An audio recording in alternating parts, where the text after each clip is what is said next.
Di sini gue berada sekarang, tenggelam dalam ekspektasi yang gue buat dalam kepala gue sendiri. Seberapa sering lo lihat karakter utama laki-laki di film Indonesia yang vulnerable soal kondisi kesehatan mentalnya?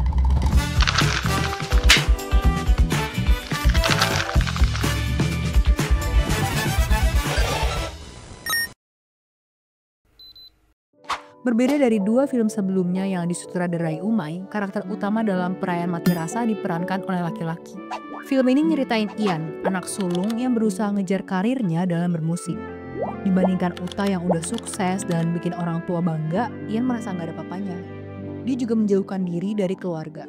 Tiba-tiba ayahnya meninggal dan situasi mengharuskan Ian memendam perasaan sampai nggak ngerasain apa-apa.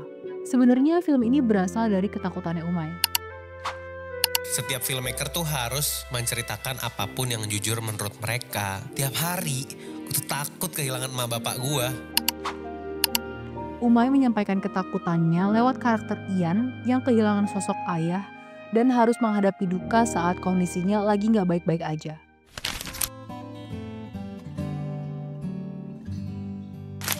Kalau flashback ke beberapa tahun terakhir, mulai banyak film Indonesia yang ngebahas kesehatan mental, termasuk yang direpresentasikan oleh laki-laki yang menurut masyarakat nggak aware dengan isu ini.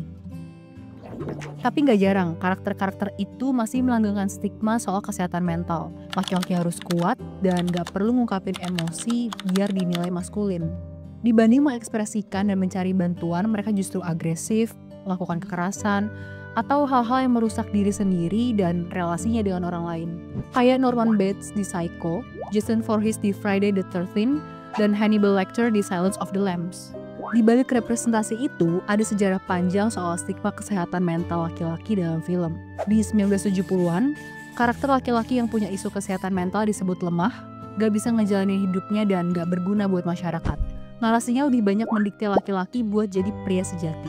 Contohnya Gary Bond di Wake in Fright yang dicap lemah, kondisinya gak prima, dan di call out karena suka anxious. Sekarang, kesehatan mental laki-laki masih dianggap sama, tapi lebih diakui dan cara mengatasinya juga disorot. Di Perayaan Mati Rasa, ini ditunjukin waktu Ian terbuka sama Uta. Mereka ngobrol soal kepergian ayah dan Ian sebagai anak sulung yang terbebani ekspektasinya sendiri sampai ngalamin anhedonia sosial di lingkungan keluarga.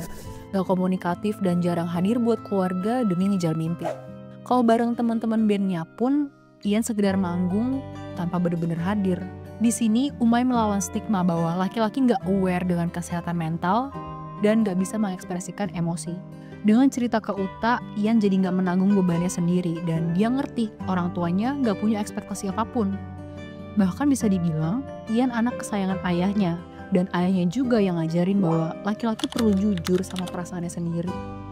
Yang Ian alami valid, tapi belum menggambarkan motivasi yang kuat dari perilaku karakter sampai menimbulkan konflik. Tanpa latar belakang yang jelas, kondisi Ian cuma didukung tone biru di sepanjang film.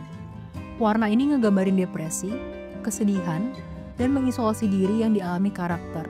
Padahal anhedonia berkaitan sama beberapa gangguan mental lain kayak bipolar, skizofrenia, depresi, PTSD, dan gangguan kecemasan. Sementara film ini kesannya menyederhanakan seseorang yang ngalamin anhedonia itu lagi jenuh dan gak punya motivasi aja buat ngejalanin hidup. Kalau gambaran gangguan kesehatan mental seperti ini, justru akan mempertebal stereotipnya, terutama di kalangan laki-laki dan menghambat mereka mengakses layanan kesehatan mental.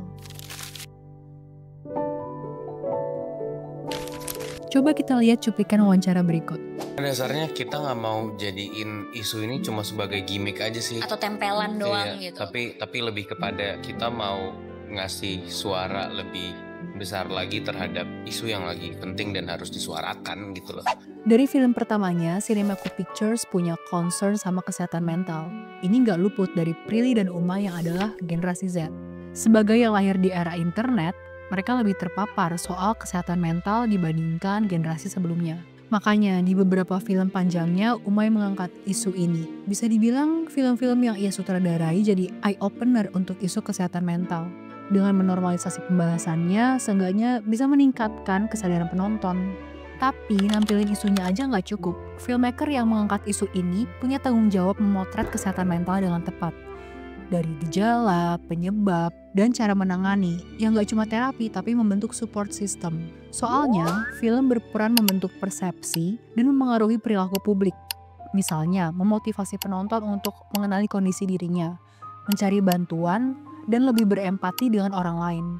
Atau jadi medium edukasi bagi terapis dan pasien lewat penggambaran tantangan yang dihadapi ketika seseorang mengalami gangguan kesehatan mental. Poin itu yang belum hadir di film-filmnya Umay.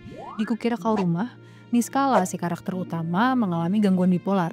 Tapi, gak ada latar belakang yang ditampilkan soal penyakitnya lewat pengalaman sehari-hari, selain fase manik dan depresi.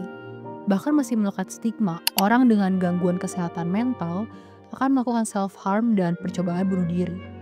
Ini diperburuk dengan penceritaan pacar Niskala yang tiba-tiba bunuh diri tanpa motivasi apapun dan memperburuk keadaan. Ini kontradiktif dengan narasi yang mau dibangun, pentingnya support system bagi orang dengan gangguan bipolar. Sedangkan di Ketika Berhenti di Sini, Anindita mengalami prolonged grief dengan ciri-ciri kayak gini.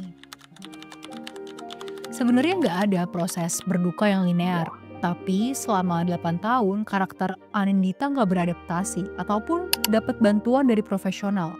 Tiba-tiba dia menerima keadaan setelah dapat clue terakhir dari pacarnya yang udah meninggal. Kesannya selama itu dia cuma butuh closure untuk memperbaiki keadaan. Mungkin ini jadi PR buat para filmmaker untuk lebih mengeksplorasi isu kesehatan mental, biar penggambarannya lebih tepat, lebih sehat. Contohnya kayak The Perks of Being a Wallflower yang empati dan akurat dalam memotret kompleksnya perjuangan seseorang yang mengalami PTSD dan depresi.